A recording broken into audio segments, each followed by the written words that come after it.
class 12 theory page number B42 Boolean algebra B for Boolean algebra এর আগের ভিডিওতে আমি এই 3x8 ডিকোডারের ব্লক ডায়াগ্রামটা ব্যাখ্যা করেছি এই ভিডিওতে আমি 3x8 ডিকোডারের ট্রুথ টেবিল ব্যাখ্যা করব আবার দেখো 3x8 ডিকোডারের ট্রুথ টেবিল লক্ষ্য করো ট্রুথ টেবিলের দিকে আচ্ছা দেখো 3x8 ডিকোডার সুতরাং ইনপুটের সংখ্যা 3 এবং আউটপুট এলিমেন্ট হলো 8 খানা তাহলে দেখো প্রথমে ট্রুথ টেবিলের কলাম হেডিং গুলো আমরা সাজিয়ে ফেলেছি এ বি সি তিনটেই হলো ইনপুট এটাকে উপরে লেখা আছে ইনপুট এবং আউটপুট হবে 8 খানা তাহলে দেখো এই O0 O1 O2 O3 O4 O5 O6 O7 মোট 1 2 3 4 5 6 7 8 8 খানা আউটপুট কলাম হেডিং দেওয়া হলো উপরে লিখে দিয়েছি আউটপুট তাহলে এই জায়গাটা আরেকবার বলছি তিনখানা ইনপুট এ বি সি তিনখানা ইনপুট এবং 1 2 3 4 5 6 7 8 8 খানা আউটপুট কলাম হেডিং দেওয়া হলো আর উপরে লিখে দেওয়া হলো আউটপুট আর এর উপর লিখে দেওয়া আছে ইনপুট সুতরাং কলাম হেডিং গুলো আমাদের লেখা হয়ে গেল এইবার আমরা জানি 11 থেকেই শিখেছি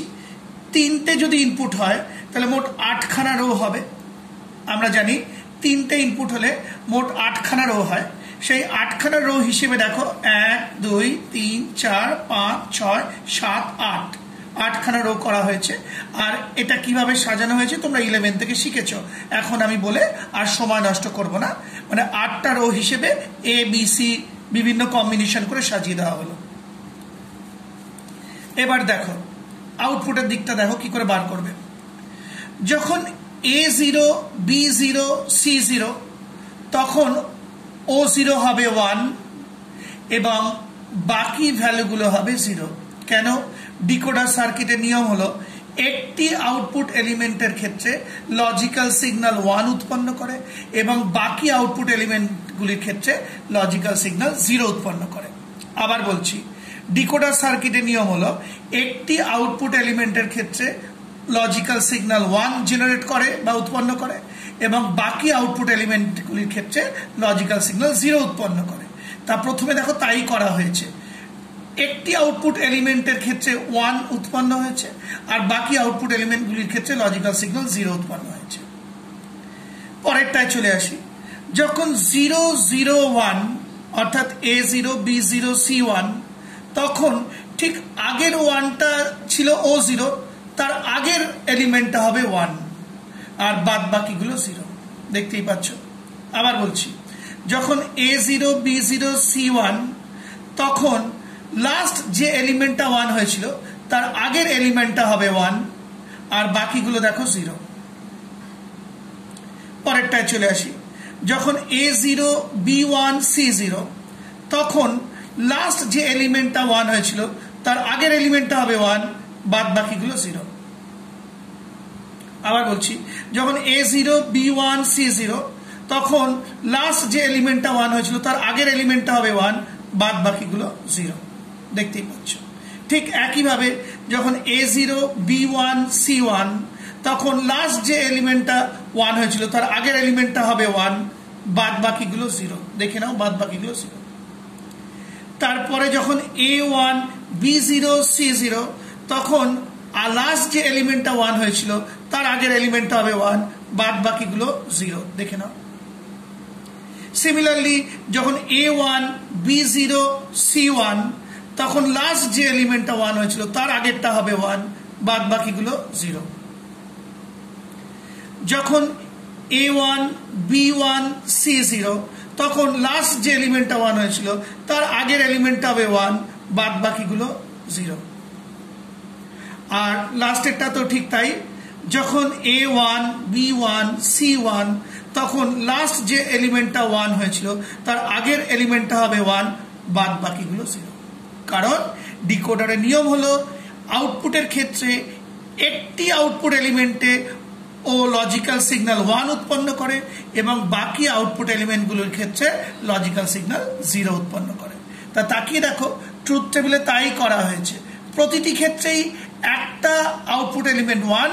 বাদ বাকিগুলো 0। দেখে নাও, ধরো এইটা ধরলাম একটা আউটপুট এলিমেন্ট 1 বাদ বাকিগুলো 0, আবার ধরো একটা আউটপুট এলিমেন্ট 1 বাদ বাকিগুলো 0, অর্থাৎ সব ক্ষেত্রেই একটি আউটপুট এলিমেন্ট লজিক্যাল সিগন্যাল 1 উৎপন্ন হয়েছে এবং বাদ বাকিগুলো 0 উৎপন্ন হয়েছে, দেখতেই পাচ্ছ। এইভাবে ট্রুথ টেবিল সাজানোর পর সবকটা 1 এর তলায় আন্ডারলাইন করে দিতে হয়। এই যে দেখে নাও, আবার বলছি, ট্রুথ টেবিল বানানোর পর সবকটা 1 এর তলায় 1 আন্ডারলাইন করে দেবে। তার মানে তুমি বুঝিয়ে দিচ্ছ যে একটা লজিক্যাল সিগন্যাল 1 আর বাদ বাকিগুলো 0, 0 গুলো তোলা আন্ডারলাইন করার দরকার হয় না। মানে তুমি এক্সামিনারকে বুঝিয়ে দিচ্ছ যে একটা লজিক্যাল সিগন্যাল 1 আর বাকি আউটপুট এলিমেন্টগুলো 0। আর যখন তোমার পুরো ট্রুথ টেবিলটা তৈরি হয়ে যাবে তখন দেখবে কোনাকুনি এরকম 1 চলে এসেছে। আবার বলছি, যখন ট্রুথ টেবিলটা তৈরি হয়ে যাবে তখন তুমি দেখবে কোনাকুনি এরকম 1 এসে গেছে। এইবার চলে আসি, সুতরাং বুলিয়ান এক্সপ্রেশন আমরা জানি এই আউটপুট এলিমেন্টগুলোর বুলিয়ান এক্সপ্রেশন বার করতে হয়। বুলিয়ান এক্সপ্রেশন বলে আমি প্রথমে লিখে নিয়েছি O0 ইজ ইকুয়াল টু, এক মিনিট,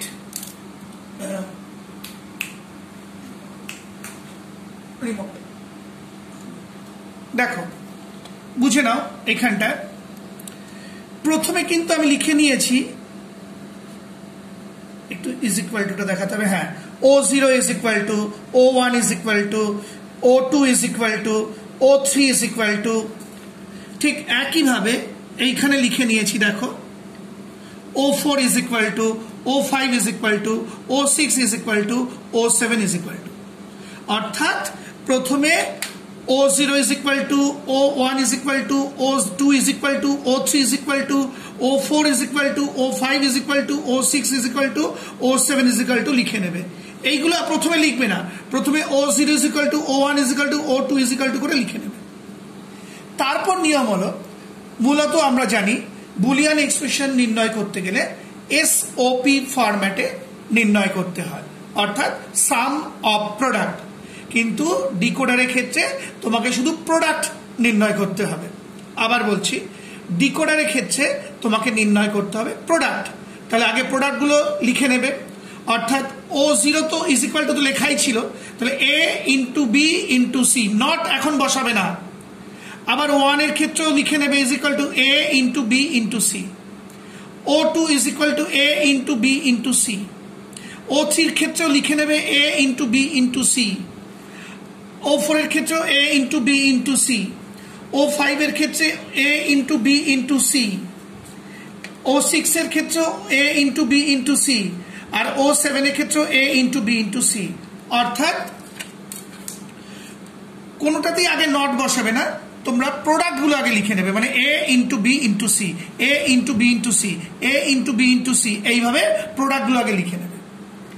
এইবার তোমাকে নট বসাতে হবে। কিভাবে নট বসাবে আমি আগের ভিডিওতেও বলেছিলাম, মনে করে দেখো, যখন 2x4 ডিকোডার শিখিয়েছিলাম। নিয়ম হলো, একটু ক্যামেরাম্যানকে অনুরোধ করে দেখাতে, নিয়ম হলো ইনপুটের ভ্যালু যেখানে যেখানে 0 সেখানে সেখানে বুলিয়ান এক্সপ্রেশনে নট বসাতে হবে। আবার বলছি, ইনপুটের মান যেখানে যেখানে 0 সেখানে সেখানে বুলিয়ান এক্সপ্রেশনে নট বসাতে হবে। তাহলে দেখা যাক, আমার পেনটাকে ফলো করো। প্রথমে A0 B0 C0, সুতরাং এদিকে দেখো, এই দেখো O0 is equal two A0 B0 C0 বসানো হলো। আবার বলছি, প্রথম আমরা O0টা বার করছি, এই যে O0, দেখো O0 এর ক্ষেত্রে A0 B0 C0, তাহলে দেখো O0 ইজ ইকুয়াল টু এর মাথায় নট বসালাম, B এর মাথায় নট বসালাম, C এর মাথায় নট বসালাম। পরেরটায় চলে আসি, O1 এর সময় কি হচ্ছে দেখো, A0 B0, তাহলে দেখো এই দেখো O1 ইজ ইকুয়াল টু এর মাথায় নট, B এর মাথায় নট। O2 এর ক্ষেত্রে দেখো A আর C0, সুতরাং O2 ইজ ইকুয়াল টু এর মাথায় নট, C এর মাথায় নট। O3 এর ক্ষেত্রে শুধু A ভ্যালু 0, তাহলে দেখো O3 এর মাথায় নট। O4 এর ক্ষেত্রে এই যে O4, এই দেখো O4 একটু O4 এর ক্ষেত্রে দেখো B আর C 0, তাহলে দেখো O4 is equal two B এর মাথায় নট, C এর মাথায় নট। O5 এর ক্ষেত্রে B এর ভ্যালু 0, সুতরাং এই দেখো O5 B এর মাথায় নট। আচ্ছা, O6 এর ক্ষেত্রে O6 এর ক্ষেত্রে C এর মান 0, সুতরাং এই দেখো O6 এর ক্ষেত্রে C এর মাথায় নট বসানো হলো। আর O7 এর ক্ষেত্রে কোনোটাতেই A B C কোনোটারই ভ্যালু 0 নয়, সুতরাং দেখো O7 এ আমি কোনোটারই মাথায় নট বসাইনি। সুতরাং নিয়মটা আরেকবার বলে দিচ্ছি, প্রথমে O0 O1 O2 O3 is equal two করে লিখে নেবে, তারপর প্রোডাক্টটা লিখে নেবে A into B into C, A into B into C, A into B into C, A into B into C করে প্রোডাক্টগুলো লিখে নেবে। তারপরে যেখানে যেখানে ইনপুট ভ্যালুর মান 0 সেখানে সেখানে বুলিয়ান এক্সপ্রেশনে নট বসাবে। এখানে খেয়াল করে দেখো, আমি যেখানে যেখানে ইনপুট ভ্যালুর মান 0 সেখানে সেখানে আমি বুলিয়ান এক্সপ্রেশনের মাথায় নট বসিয়েছি। এই হলো নট বসানোর নিয়ম, যে ইনপুট ভ্যালু 0 হলে বুলিয়ান এক্সপ্রেশনে সেই ভেরিয়েবলগুলোর মাথায় নট বসবে। আশা করি বুঝে গেলে। এই ট্রুথ টেবিলটা বারবার লিখে প্র্যাকটিস করবে, তাহলেই দেখবে তোমরা ব্যাপারটায় পারদর্শী হয়ে গেছো। সেই সঙ্গে আমার এই ভিডিওটি শেষ।